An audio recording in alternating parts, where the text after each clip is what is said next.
to Community Connections with Children's Services Council. I am your host, Sean Boyle, and not with me today is Ashley, who was out sick. But, as the way it goes in our office, Ashley calls in sick. Hey, Wendy, the intern who's been with us for about a month, what are you doing at 11 o'clock? So, welcome, Wendy. Welcome, thank you. Nice to be here. Wendy is interning. She is a student at Indian River State College. We actually have two interns in this room today. Yes. Interning at Indian River State College with the Children's Services Council, and she's going to be the co-host. So, I'll just give it to you now. Oh, thanks, Sean. If you're a first-time watcher and or listener, we want to thank you for tuning in. If you're a first-time or a long-time watcher or listener, thank you. Real quick, this show is all about connecting you, the listener, to what resources are available in the community. And when I say resources, it's really kind of twofold. One, it may be a resource that we talk about today that you and your family can take advantage of. Whether it be, your child, or maybe it's your grandchild or your niece or your nephew. Or maybe it's somebody that you know, a congregation member or a coworker. And kind of to flip that on its end as well, is we also utilize this show for those people who are maybe looking to give back to the community, maybe give of their time, maybe monetarily or whatever, to make this community a better place. And that's really going to be, I think, one of the major focuses of today's show. Our guest, who's been a long time guest on our show, or a frequent guest, not a long time, they're not here every show, a long time guest, frequent guest, the Guardian Ad Litem, and we're going to talk to them a little bit later about what they're doing. They've got some upcoming events, but more importantly, how you, the listener and or viewer, can get involved and make a huge difference in the life of a child. Now, if you've never heard of the Children's Services Council of St. Lucie County, and you're wondering, why did they interrupt this jazz music for an hour, commercial-free, to let these people take to the airwaves? The Children's Services Council, we are an independent special district established by voters in 1990 to provide preventive and intervention programs in St. Lucie County. We currently fund 53 programs that last year reached over 34,444 children. I know that number exactly because it's easy to memorize this year. 34,444, and we have 5 major focuses. Our first focus is to make sure every baby is a healthy baby. Our second focus is to stop child abuse before it happens. Our third focus is to keep kids off the streets, keep them in school, and off drugs and alcohol. And we do that, like I said, through a network of 53 programs. And those 53 programs range from the nurse home visitation program to parenting classes and child abuse prevention programs, through the Castle, to out-of-school, after-school programs such as the Avenue D Boys and Girls Choir or the Boys and Girls Club, programs that work in the schools such as New Horizons Student Assistance Program, and or 53 altogether. I can't, if we went through all of them, it would be the whole show, and our guests would be upset that that's what we did with our time. But it's 53 programs in total. And Wendy, can I ask, because you've partaked in the show, do you know how people can get access to all those programs? Well, they can get access through the Children's Services Council website and through our program guide. That was a subtle hint, right? I handed you the guide. By the way, don't forget to mention this. Don't do this, right? Like you do with Ashley. Yeah, the program guide is now, it's been formatted in a smaller version, so it's more easily accessible to people. Right, and we've printed through, probably in the last couple of years, we probably have about 30,000 of them out in circulation. As Wendy just mentioned, we reformatted them, if you will, to make them a lot easier for families to quickly open it and see what resources are available. It's gone from a 30-page document now to basically a single open fold. So we encourage you, obviously, to go to our website, which is cscslc.org. You can easily find the directory there. Or if you have a business, congregation, civic group, and you'd like us to bring you some to distribute to the people that you know and love, we'd be more than happy to do that. We just had a couple of churches come on board. We have this initiative right now. We're working with, I believe it's up to 10 churches now. Yes. Our goal is 20 by the end of March, where we have them distributing our directories. They have them available at their congregation for their members, but they're also putting in a little half sheet each month. This half sheet for the month of February, it's got 3 kids in our after-school programs, and it simply says keeping kids off the streets. And then you flip it over and it lists all of our after-school programs. They're agreeing to put it in their Sunday directory so that the congregation members can learn what resources are out there. Because what we're finding is there's a deficit of what people need that is out there versus what they know is out there. Right, they don't know. They don't know it. Oftentimes we go to community forums and they're like, just if there was a parenting class available at my child's school, and we have to tell them there's a parenting class available at your child's school, or I wish there was more after-school programs, and we find out there's an after-school program a block and a half away from their house. So it's really up to all of us to educate the community about what resources are available. So again, that program directory guide is easily accessible on our website. If you want them for your business or place of worship or whatever, just give us a call at 408-1100. Again, 408-1100. Now, at this time, I usually pass it to Ashley to talk about our Facebook page. You feel comfortable talking about that? No. Okay. We have a Facebook page. We do have a Facebook page. We do have a Facebook page. And, if you're not on Facebook, you need to get on Facebook. Everybody I know is on Facebook for the most part. Vern, are you on Facebook? I am. All right. Even Vern, our guest today, is on Facebook. Go to Facebook. Twitter, All that, the whole 9 yards. He's a social media genius. But if you're on Facebook, look up Children's Services Council, St. Lucie County. Make sure you put in the St. Lucie County, because there's 7 other Children's Services Councils, and while we love them all, we're particularly fond of the St. Lucie County one. Go to our page, like the page. We update it daily, sometimes a couple times a day. We typically update it 6 days a week. And we include what activities are happening for children and families, inspirational message, maybe a link to one of our partners or a special event that's coming on. But if you want to know what's going on in the community in regards to children, go to Children's Services Council, St. Lucie County Facebook page, hit like, join. I think we have 4,700 likes so far. Become one of the crowd, and not only just read the information, but share it as well. That's what I like about Facebook. If there's something that moves you, you can share it, and it kind of spreads and spreads and spreads. I even have email. Oh, our guest even has email. We're going to delve into that a little bit later, because that's big. I didn't realize that. I actually got a text from him, so I know he has a phone as well. So a couple other announcements. We frequently do parenting classes. We do. Do you want to mention the parenting class that's coming up? Yes. I'm making you work. I know you are. Thanks. We have some upcoming parenting classes. It's not just parenting classes, though. It's also for grandparents, because we realize that a lot of our families now, their households are grandparents taking care of their children. Yes, we're finding that a lot. Yes. And so we're offering Redirecting Children's Behavior for Grandparents. We have classes on March 4th, 11th, and 18th from 9:30 to 12:30 p.m. And I think, if I'm not correct, you correct me, isn't one of them a Spanish class? Yes, we have.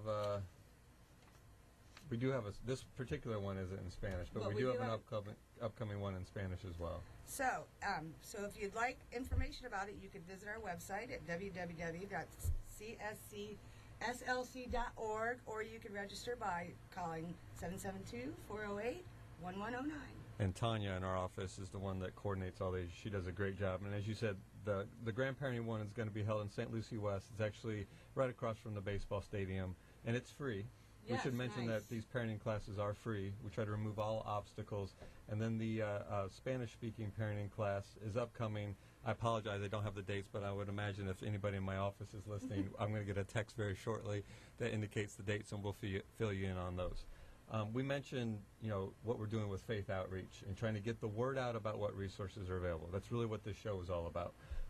We did do a couple of events last week. We participated in the Fort Pierce Central's, I don't remember exactly what it was called. It was a forum to talk about the violence that's going on in our community. It was organized by Fort Pierce Central Student Government. It was facilitated, the panel, by Fort Pierce Police Chief Sean Baldwin. There was about 100 people in attendance. What was interesting about it was 80 of them were students. That's approximately. Good. There was the track team was there. ROTC was there. Precious Gems sorority group was there. So it was interesting, because I went in thinking I was going to talk to a lot of parents, and you can't talk to parents as the way you talk to teens. So I kind of had to reformat what I was going to say and do. And I led off with this, and I'll just share it just because I always overshare on the radio. I to kind of introduce myself, I mentioned that, my wife was a teacher. I had 2 children, aged now 14 and 16. I had a teenager. And I asked, because when I was in the audience, before I spoke, There's your text. there's the text. Before I spoke, I noticed that all the teens had cell phones. And they were all, texting or doing whatever Vern does with social media all throughout the presentation. So I asked, I said, how many here have smartphones? And they all held their hand up. And I said, how many of them you pay for your own cell plan? And like 10 out of the 80 held up their hand. So 70, their parents paid for the cell plan.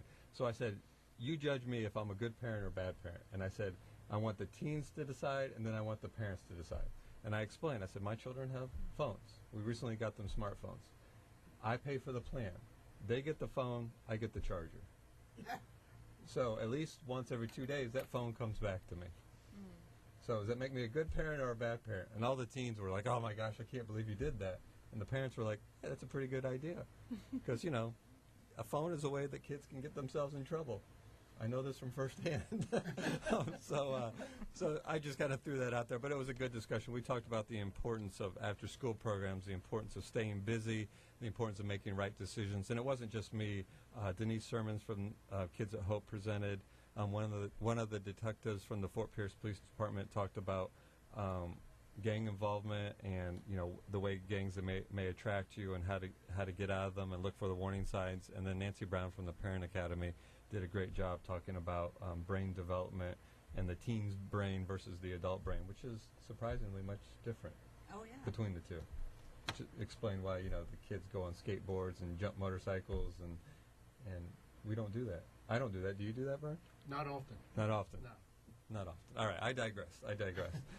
The other thing that I want to mention, our guest last week was the Castle Child Abuse Prevention Program or agency, and they have their annual Stomp Out for Child Abuse 5K walk run.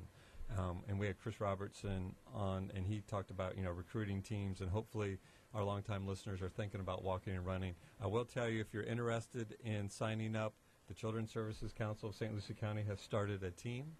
We are a very small office. We have 8.5 staff. Not a short person, part-time person. 8.5 staff. That was a joke. 8.5 staff. So we're not going to have a big team. So I'm encouraging our listeners to join our team, and even maybe our guest here today. So if you go to the Castle website, which is castletc.org, you click on the 5K stomp, walk, run, and I will emphasize that it's a walk and or a run because I will not be running. I will be walking. Are you going to be walking with your head cam? Oh, yeah. Last Chris week. talked about giving me a camera. He didn't say a head cam. He said a camera. No, he said it's going on your head and you're going to walk backwards so we can film everybody. Yeah, I think he was joking. I'm not wearing a camera on my head, but I'll take a camera with me and I will film. Viewers as it's going. So anyway, that is happening. If you go to castletc.org, and if you register to be on the walk run, you can join the Children's Services Council of St. Lucie County team. Now, I'm going to pause real quick for station ID. I've taken us to our first 15-minute break. I want to remind everybody you're listening to Community Connections with Children's Services Council on 1400 AM WIRA, and or you're watching us on television, which is WLX, the St. Lucie County School Board channel, Channel 13 in Fort Pierce, Channel 19 in Port St. Lucie, Channel 19 on you hometown cable viewers, Channel 99 on ATTUverse, and Channel 65 on live stream cable at St. James. So, do you want to introduce our guest? You can't come here and not say anything. You got to introduce our guest. Is that fair? I guess. Today we have Vern Melvin. Vern Melvin, Tammy, who's an intern with Guardian Ad Litem. And an intern And in she's your also class, an right? intern in my class, yes. Small world, right? My friend. And Gail from Guardian Ad Litem. And they are here today to talk about the program, and they're also here to talk about an upcoming event, and it's called, Well, don't give it away. Let them give it away. all right. So let's ask. Oh, okay. We got the finger point telling us that Gail is going to start. Let's start with the star of the show. Okay, let's start with the Well, star. Well, in that case, I was thinking Tammy. So do you for sure. do you want to do an overview for our listeners, and hopefully our longtime listeners remember the Guardian Ad Litem and Gail and Vern because we've had them as frequent guests, and we're going to have a little ask of our guest here at the end or middle and beginning. But do you want to do an overview of what the Guardian Ad Litem is and does? Sure. First of all, thank you for allowing us to be here. We always have fun being on your show. And the Guardian Ad Litem program, what we're all about is that we are voices for children who've been abused, abandoned, or neglected. Children who need someone to represent them in the court system as well as in the community. And believe it or not, it is community members, people like you, everyday people who are speaking up for kids and making sure they have safe, permanent homes, and just making sure that all their best interests are being represented. So today we have with us one of our volunteers, Tammy, and we actually got here a little bit early today. So, Tammy and I, had a chance to really connect. And just when you think you know somebody's story, there's always something more they reveal to you, something more they share. And Tammy was just sharing with me the impact of her role as a volunteer. So Tammy, tell us a little bit about why you decided to become a volunteer with our program. Well, Guardian Ad Litem program came in and presented at the college to the Human Services program there, and they spoke about what they do in the community. And it was Gail and Paula Kerr, and they spoke from their hearts. You could absolutely tell that they love what they do and they love the program that they're with. And they were talking about how we have twice as many children in dependency than we do guardian ad litems. And so that means that half of the children in dependency don't have somebody who stays with them along their journey from the day that they're removed from their home until their case closes out, whether they're adopted or find permanent guardianship. And so it broke my heart to think that there are children who just really need someone to listen, to think that they're taken from their home, some of them in the middle of the night. And it's got to be so frightening. And I knew I was going to cry. And so it just hit a soft spot in my heart. And so I became a volunteer child advocate in November of 2012. And I got my first case, I think a week after I finished training. We don't waste time. And the children that I was assigned to were taken from their mom. They are preteens. They were very angry. They were very upset. They only saw things from one perspective. They've been with their mom and just their mom, and they have a really sad story. And so becoming their guardian, initially they did not take kindly to me being in their business. There were several times that they went back to the court and said, we don't want her as our guardian ad litem. She keeps saying that our mom is sick. There's nothing wrong with our mom. We don't want her in our life. And I kept visiting them every month saying, I know you don't like me. You don't have to like me, but I'm not leaving. And so here we are a year and a half later, and they call me at least 3 days a week and ask me to take them to the mall and get ice cream. And they realize now that we were there for their best interest. And we do give them that voice that they needed to have. And they are successful, and they are smiling, and they are on the road to a permanency situation that is just a blessing for any child. So long story short, I do this just because I love children of all ages. I have 3 of my own children. And I just think they all deserve to smile, and Guardian Ad Litem does that for them. It's very moving. Very. And I was looking around to see if we had any Kleenex, because I was afraid, not just for you, but for all of us. Don't worry, I came prepared, Sean. I came You do have a prepared. little packet. Yeah, I saw that now as soon as I said that. Because when we were out in the waiting room, she started to cry. I was like, oh, Tammy, what's going on? I was sharing a story. I just, as an intern now, on top of having my own case, I'm able to do courtesy visits for other guardians that might not be able to get out and visit the children. And I met these 3 little children in Fort Pierce, cutest 3 little blonde children you could ever meet, smiling and happy, and they talked my ear off for an hour. And I went back to the office and I said, what is their story? They're so happy. They're with their mom. They're smiling. I'm just curious, what their backstory was. They live in a homeless shelter. But because they're with their mom, and they have guardian ad litem who comes to check on them, they're happy and they're thriving. And to them, that's a happy, healthy, safe situation. So it doesn't bother them that they live in a homeless shelter. Wow. Wow.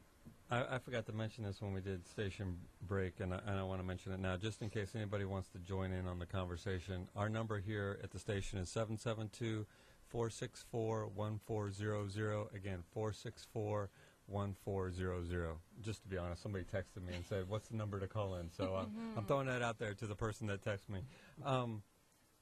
You bring up a good point, Gail, when you did the overview.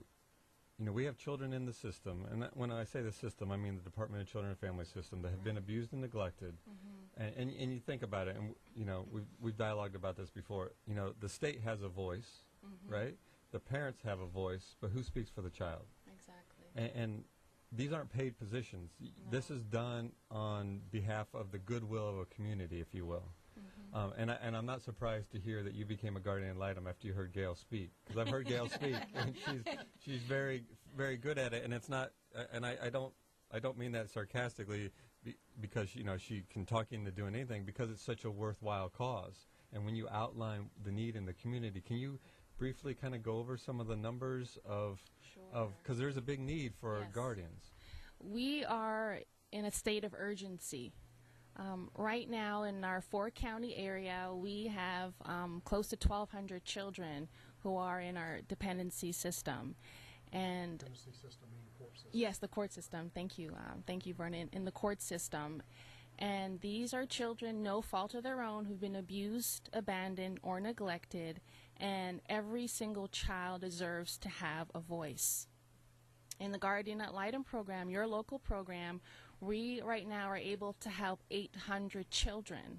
But there are 400 more children, everyone, 400 more children who do not have someone like Tammy to be their voice, to help them, see a future.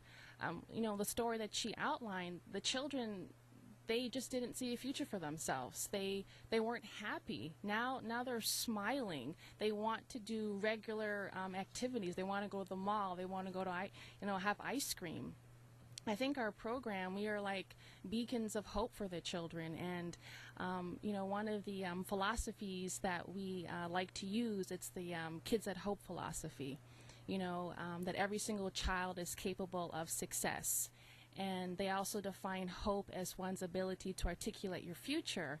And I think when our children, who've been abused, they don't see a future for themselves, that means they don't have hope. That's the saddest thing in the world, to have little children not seeing hope for themselves. And the children that we are talking about, we have newborns. That's how they're coming into the world. And we have children who are 17 years old also in our program. So our volunteers, they work with that wide range of children, but these are our future, everyone. And that's why we're so thankful that the Children's Services Council is allowing us to be here, because yes, they provide resources, to give you services, but also there's an opportunity for you to give back. And this is your opportunity today, right now. A lot of times we hear, oh no, I could never do that. My heart would break. But sometimes if we just think that if you allow your heart to be broken just a little bit, you are allowing a child to heal. Just by the sacrifice of your heart being broken, you're allowing a child to heal. And I think that's the greatest gift that you can give someone, that opportunity to live and to be a child and to be happy. So the need is great. For St. Lucie County, we are helping about 400 children, but in our county, St. Lucie, we need about 200 more 200 more children need a voice, 200 more children. So we are always looking for opportunities to spread the word, and February is Heart Healthy Month, and the Butterfield Pharmacy, they are having an event in their 2 locations, in St. Lucie West as well as in Fort Pierce, and they've allowed the Guardian Ad Litem program to have an information table, because when you think about it, volunteering is good for your heart. You feel good about yourself when you can contribute to the society, that you have a sense of purpose. And we have people, who are volunteers from all age ranges. We have students, we have retirees, we have people who work full time. So it really, lends an opportunity for everyone to really make a difference. And I think that's one of the reasons that Vern came back from retirement. Vern, you have been in the child welfare system for a number of years, and Guardian Ad Litem has been an opportunity that you've heard about us, you've worked with us, but you haven't really been involved. And, I'd love it if you can just share your story a little bit as to why you decided to join Guardian Ad Litem after being in retirement and probably playing golf and or basketball. That was very subtle the way she pulled you into that conversation, wasn't it? You weren't expecting it. Yeah, as you noted, she's good. Yeah. So,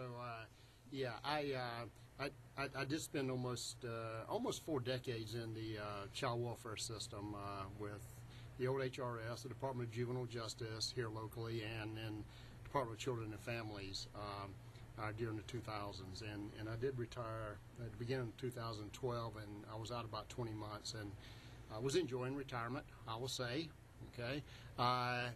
But this opportunity came along, and it was an opportunity to contribute again, quite honestly. As much as I was enjoying retirement, based on my experience and that sort of thing, I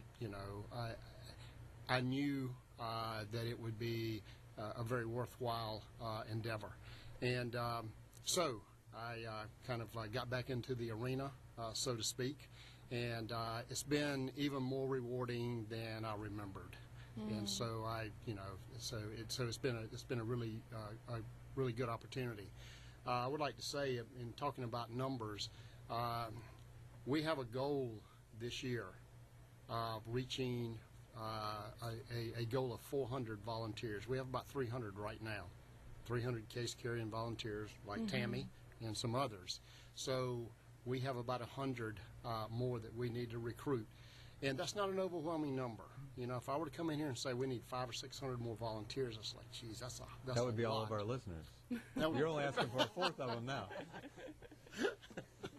Whatever it takes. Yeah, exactly. I feel it's a very reachable goal, and the difference that not only the community volunteers can make in the lives of the children in our community who are being abused, neglected, or abandoned, but the difference that it makes in the volunteers' lives.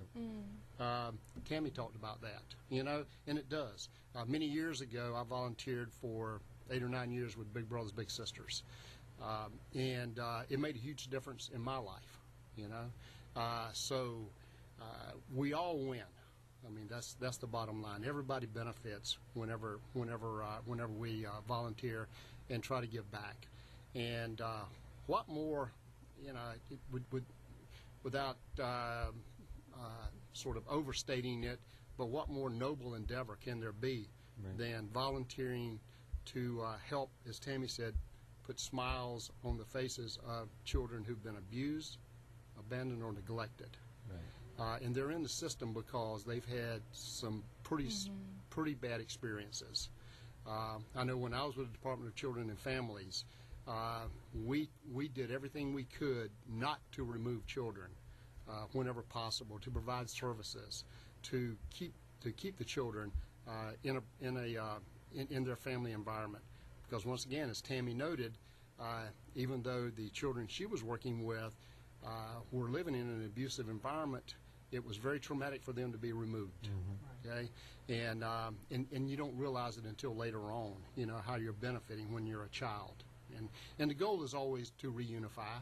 The goal is always to try to put the children and their family back together. It doesn't always work out, and that's the reason sometimes you have adoptions and that sort of thing. But that's always the goal, and that's what we that's what we strive for.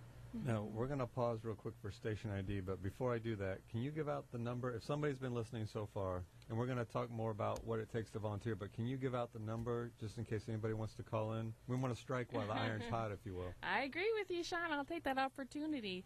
That number is 785-5804, 785-5804, or you can go on the web.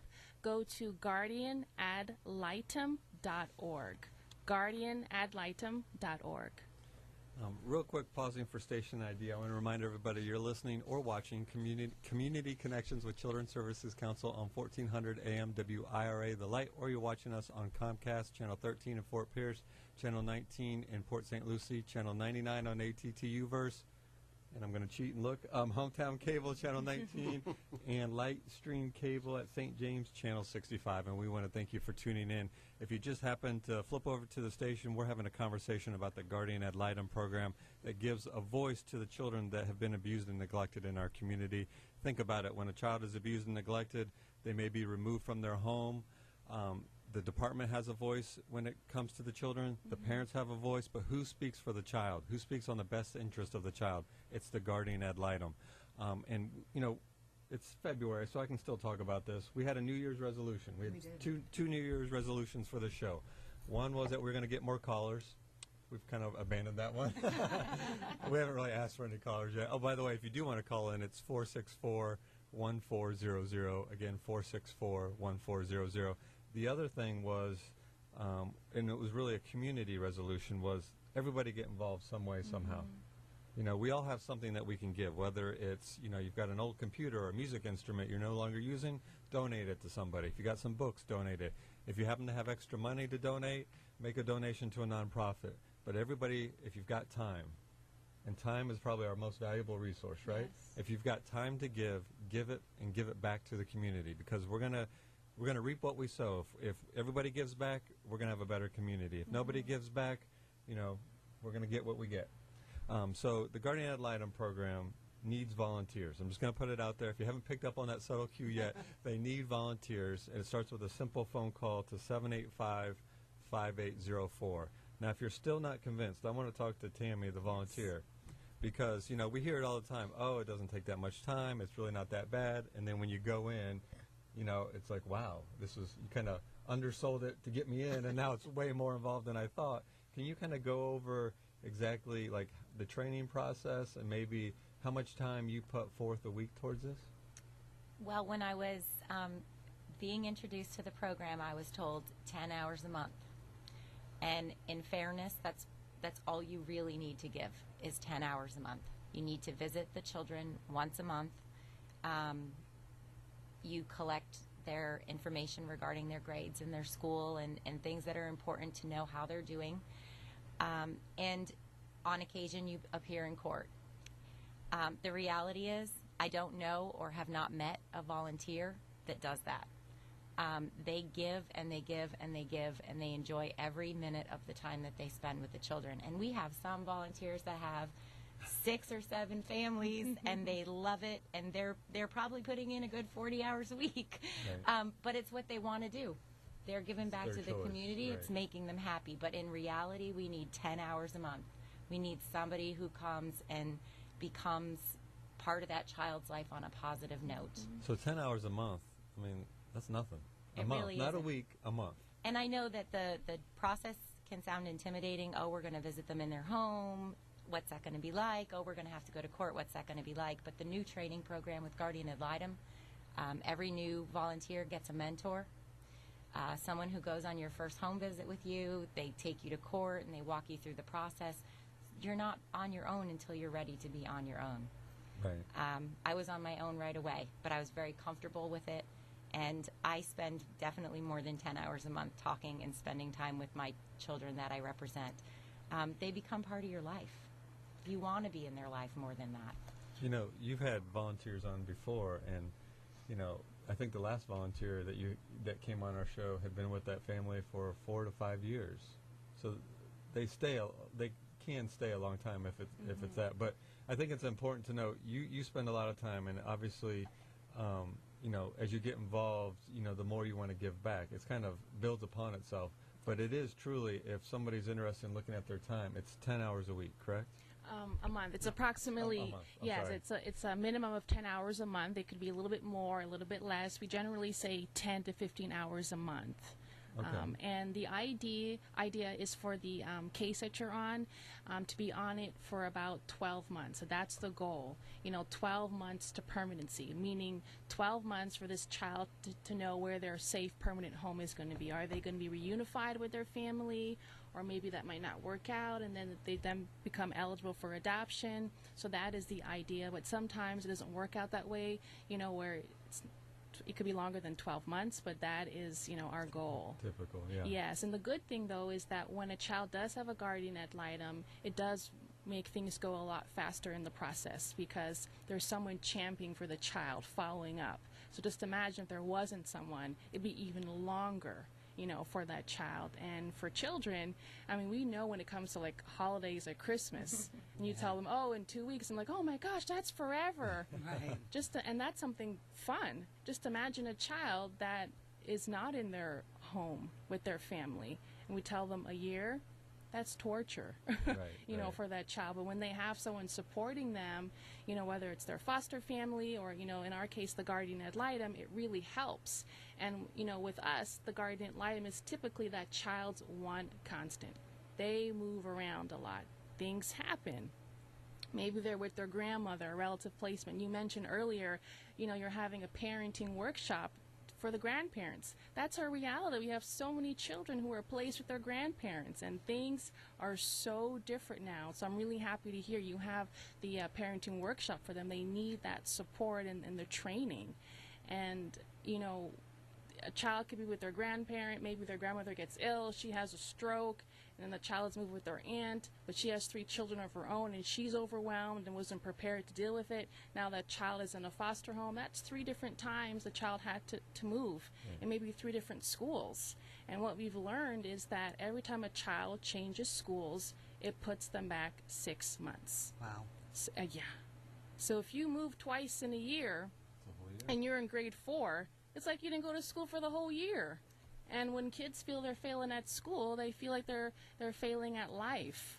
So I'm happy to know that our program, we also train our volunteers to become educational advocates. So we speak up for kids in school. Great. We have a phone call. We do. Oh, yay! Are you prepared to answer? I'm prepared. All right. That's great. Hi, who am I speaking with? This is Sabrina. Hello. Hello. Caller, are you there? Hello. Yes, I'm here. Bear with us, caller. Hi, Okay. caller. How are you? Who am I speaking Good. with? How are you? This is Sabrina from Big Brothers Big Sisters. Hi, Sabrina. Sabrina's calling us from Hi. Big Brothers and Big Sisters. Oh, awesome. Yeah, when Vern mentioned that he was a mentor 8 or 9 years ago, I couldn't pass on the opportunity to call and talk to you guys. Well, that's great. She's calling especially for you, Vern. For me, Yeah, because she said that she's happy to hear that you're doing the internship. That you're volunteering again. I'm sorry. guess it could be considered. Yeah, I heard that it was 8 or 9 years ago that Vern was mentoring with Big Brothers Big Sisters, and that it made a change in his life. And I just wanted to hear more about that. The caller wants to hear more about the change that is made in your life since you've come out of retirement with this program, with the Guardian Litem program. Thanks, Sabrina, for calling in. I think I think one of the biggest changes is made, particularly given my career in state government. It was not as focused on working with volunteers. Okay, with the Department of Children and Families, we would have an occasional volunteer or intern to help out, that sort of thing. But the Guardian ad Litem program's foundation is volunteers. For example, the circuit director for this 4-county area, I think I have 23, 24 paid staff, 300 plus volunteers. Wow. That's what we have. Okay, so that's the foundation of what we do. Without the volunteers, the program does not operate. And what has been inspiring to me is that while we have a lot of retirees who volunteer, and that's certainly impressive and needed, what's been inspiring to me is working with people like Tammy and others who have their own families and yet are still willing to carve out more time for the more vulnerable children in our community. And we have foster parents who have become guardians, and guardians who have become foster parents. So these and some of these have their own families too. So just the amount of giving has been inspiring for me, just to work with individuals like Tammy and the other volunteers. I come to work every day, and Gail and I recently talked about what's the difference between being inspired and what's the difference between being motivated. Yeah. Quite honestly, at the end of the day, I'm both inspired and motivated to try to work even harder So that's probably it as much as anything. You know, and that's kind of what we want our listeners to be today. We want them to be inspired to act, and we want them to be motivated to act. And it starts with a simple phone call to 785-5804, 785-5804, or go on the website and fill out your application. Go to guardian@lightum.org. And since we're talking about applications, I thought I would probably just talk about the process. To be a volunteer. First of all, the requirement to be a volunteer child advocate, a guardian ad litem. You don't need to be a psychologist or an attorney. You have to be you. You have to be someone who is looking to make a difference. Believe in your heart that if you get involved in this child's life, there is going to be a better outcome for this child. They're going to have a better future. Complete an application, have an interview with either myself or one of our volunteers, or with Vern. Sometimes he sits in and he does the volunteer interviews. There's a background screen, and as Tammy mentioned, we provide you with a training. And once you go through the training and you become certified, you then become part of a team. Every single volunteer is a member of an advocacy team. That's composed of a mentor, like Tammy mentioned, an attorney, we call them child best interest attorneys, and volunteer supervisors. Those are our child advocacy coordinators. So you do not do this alone. You work in tandem with your other team members, and we support each other, because it really does take a village to raise a child. And at this point, we are speaking to the village out there and asking you, village members, will you come on out? Yeah. Raise your hand and tell me, say to the community, say to the world, I am for the child, and I want to make a difference for a child in my community out here in St. Lucie County, and just know that you can do it. As Vern mentioned, we do talk about inspiration a lot, and I realize that inspiration is what fuels your spirit. It's something that you're not really just doing it for yourself. When you're motivated to do something, I find that it's more about, okay, I want to reach a financial goal, I want to get a house. It's things for you. But when you are inspired, I think it's more about when you want to give back, when you want to help someone. You hear an amazing story, and it's like, oh my goodness, I want to do that. I want to help a child. I want to help a family. And I see Tammy in the office all the time, but this morning I really had a chance to talk with her, and I'm like, wow, Tammy is a mother. She goes to school. She does all these things in the community, and yet she volunteers. To me, that equals inspiration. Someone who has such a beautiful spirit and wants to share it with others. And I think that when you realize that you are that beacon of light or hope for others, and you want to shine that in the community so our children can see, because they're in darkness. I mean, Tammy and I were talking about how the children they just don't see a way out. And I just want to say thank you, Tammy, for being part of the Guardian ad Litem family and just helping our children. You truly are an inspiration, and we have 300 other people like Tammy. So if you're looking, for an opportunity and a way to connect with others and to be a part of something very important in our community, please come to our office. In fact, we're next door to Children's Services Council. We're in the next plaza. Oh, wow. Yeah. Well, it sounds like to me that it not only does it benefit the children, it benefits you. Yes. A lot. It does. It does. Could I offer, Sean, talking earlier about Facebook, we recently had a number of volunteers to post comments on why they volunteer on our statewide Facebook. And if I could read a handful of excerpts from that. Ed said, "Feeling unloved is worse than monsters under the bed. I volunteer for the personal satisfaction it gives me to hopefully make a difference," said Bernie. Perry said, "Because children need people in their corner that have no agenda but the child's welfare." Right. Shirley said, "I do it because someone has to." Sandy said, "I volunteer because I love children and it hurts me to see them hurt. I want to help." Barb said, "Because I can. Many cannot. We all should." Denny, interesting perspective. "I served my country for more than 20 years. During my naval career, and I am happy to serve my community as well, especially since I grew up here, and it's my home again. Ron said, beginning from childhood, we're all bruised. If I can leave a spotlight in a child's memory, it's all worthwhile. Wow. That is, I think we're all going to. Yeah, very touching. Very touching. Yeah. A little teary-eyed here. I've got Kleenex. Well, we need to thank all those people Yeah, for yeah. volunteering. And that's really a great way to using Facebook, social media to kind of put out there and to hear everyone's reason. I'm curious, Tammy, if you were to fill out, let's pretend like this is Facebook right now. What would Okay. you put on there? I have 3 healthy, happy children who have never had to be afraid. And I would like to be able to do that for more children because I have the time to do it. And I have a husband who works very hard to give me the time, the free time to go out and do these things. And I wouldn't do anything else. I almost don't want to get a full-time job after I graduate, just stay a volunteer. Gail would like that, right? Oh, I would love that.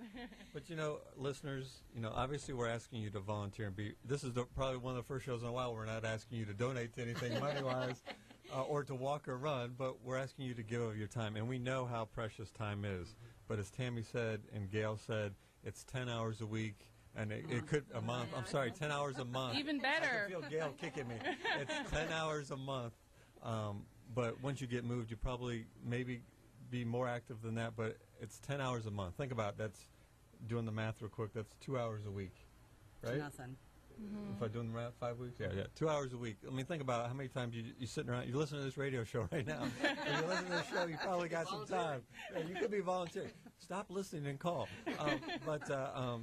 We got to get involved. And even if you yourself, let's say you, for whatever reason, you can't get involved, you've got an audience that Gail could come speak to, whether it be your workplace, right, or your civic group, Right. or maybe your Kiwanis Club or Rotary Club, or maybe it's your congregation. I would encourage you to invite Gail to come speak to that group because, again, it's all about people realizing what is out there and ways that they can give. This may not speak to you for whatever reason, and if you're not moved, I don't know how you cannot be moved after today, but if for whatever reason this isn't for you, I bet you know somebody who this is for. And again, it's all about giving back and being part of a greater community, and I would invite you to either volunteer or invite Gail to come speak because I've seen Gail speak 4 times now, and phenomenal at it. You can tell by her presence on the radio show today, but you'll be moved by, the need in the community, and you are speaking for the voiceless. You're speaking for infants. You're speaking for Right. 3-year-olds, 5-year-olds, preteens who've been abused and neglected. This is of no fault of their own, and it's scary out there. It's scary out there for a child without even being removed from the home and having family issues and court issues. Who's going to be that voice? It's going to be you. We need community to step forward. And again, the number is 785-5804, or you can stop by the Butterfield Pharmacy in St. Lucie West. Tammy and I will be there from 10 a.m. until 2 p.m. because February is Heart Healthy Month, and they have a great activities planned out for this week. In fact, it's the whole month, but this week it's about restaurants and making healthier decisions when we are choosing our meals, and they're going to be giving out free samples. So I really would encourage you to come out and get great information on how to be healthy and also how to become a volunteer, because volunteering is also good for your heart. So again, it's Wednesday and Thursday, February 19th and 20th, 10 a.m. until 2 p.m. And the location of the pharmacy, it's 1707 Northwest St. Lucie West Boulevard. They're between the restaurant Five Guys and Panera Bread. So we'll be there, and we're looking forward to seeing you. very nice. And, something that you said at the beginning when you were conveying your story, you said that, you've been a guardian, and at first they maybe weren't that responsive to you, and you kept going out, and of course now they love you, and it's all good. And you mentioned how this is related to Kids of Hope, and that kids need hope, and they need to know that they're capable of success. One of the things that we do in our work, and Vern will know this because Vern used to be a board member of the Children's Services Council, we research what works and what doesn't work. That's correct. And the common factor of a program that works is consistency with the adults. Children need to know that when they go to an after-school program, there's going to be an adult there, and hopefully it's consistently the same adult so they can bond. When they do parenting classes, it's the same worker that goes out there. They're not constantly changing because you almost have to start over each time. Tammy, when you told your story, and Kids of Hope is all about adults being involved in a child's life, and the more adults, positive adult role models, the more chance that child is going to have a success. You didn't give up. You could have given up. You could have said, you know what, these kids don't like me. Give me another case, right? But you were there, and by you being there when they said we don't want you, and you kept coming back, I'm sure that broke down a lot of barriers for them to get to the relationship that you have now. It was a long journey, but we took it together. I kept in my mind and my heart that they were afraid, and that everyone in their life has either been taken from them or they've been removed from what they knew. And so if I could just stick it out and be there for them, eventually they would realize I was, or it is possible to have an adult who stays consistently in your life. They've already told me that when they're out of dependency, that I'm going to be in their life forever, which is fine with me.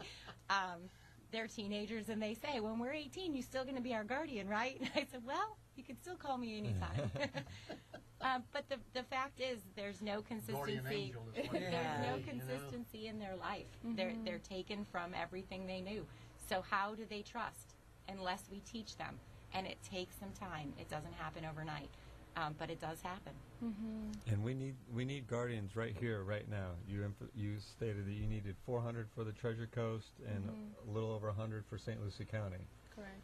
Now, I've been told that we have a listenership of roughly 6,000 people are listening right now. So doing the math, we need like 2% to respond, right? And we kind of have a pretty good track record. When you come on the show, typically you get a call.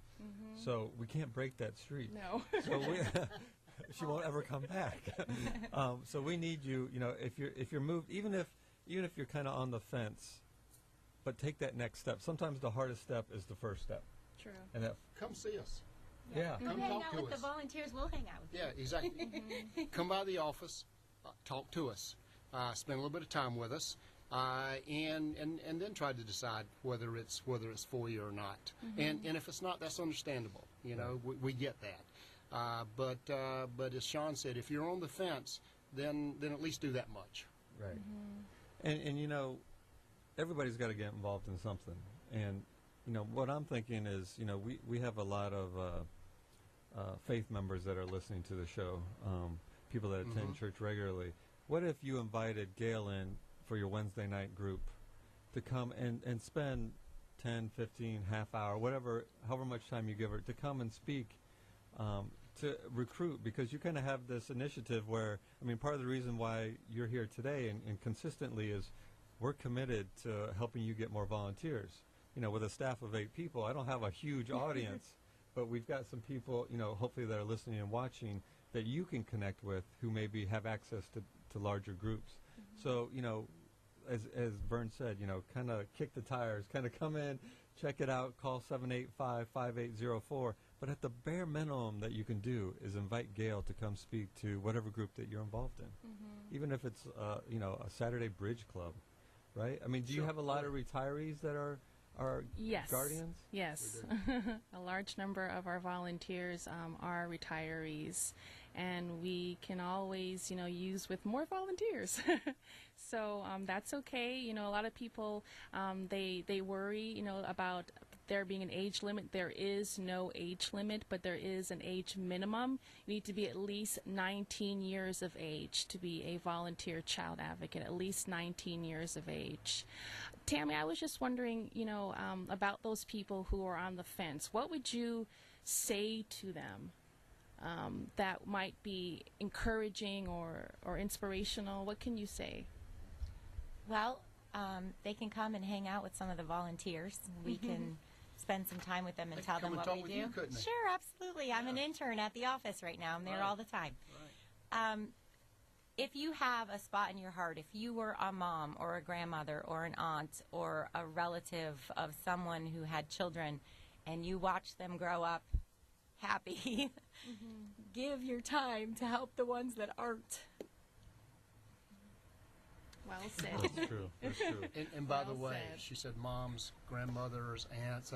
We have a surprisingly large number of males who Good. volunteer. Now, Good. a lot of them are retired, but usually in the social services field, whether it be teaching or social workers, whatever, you see a predominantly a larger number of females. We do have a lot of men. But we do have a lot of males who volunteer, and as we know in our society anymore, a mentor, a male mentor, big brother type, is badly needed.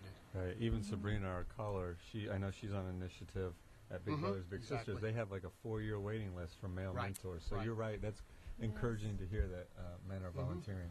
Do you have a quick question before we I go? do. I wanted to ask them, what's this training schedule? Do you accommodate like Saturdays for people who work full-time jobs and would like to volunteer, but say, well, I can't even train because I work full-time? I am so glad you asked that question, Wendy. Thank you. Our next training, yes, in fact, our March training, it takes place on Thursday, March the 6th. That's 5:30 until 8:30.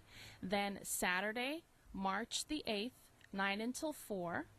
And then the following week, March the 13th, 5:30 to 8:30. So that's perfect for those, who work full time. That's great. That's great. Then there really is no obstacle for people Right. to attend. That is outstanding. Unfortunately, we're running out of time. I want to thank our guests for coming in, especially Tammy, Yes, for Tammy. sharing her very inspirational story, Shared her heart with us. and Gail and Vern. And I think the bottom line here, folks, is you got to get involved. Everybody has something to give. We're hoping today, particularly, that you'll give to the Guardian Ad Litem, give the voice to the children that have been abused and neglected in our community, and speak for them. 10 hours a month Right. is all it takes. And it starts with a simple phone call at 785-5804. Again, the number is 785-5804. We're a partner with you in this. We will continue to bring it up, and we will have you come back again on a regular basis. But again, we want to thank you for coming in today. We greatly appreciate it. We may just send Tammy. Yes. Yeah. You did an excellent Well, job, I- Tammy. You did. crying on the radio. You did an There are excellent job. couple things Tammy. with through my mind is one, Gail could be the host of the show, and second of all, Tammy needs to come out more often.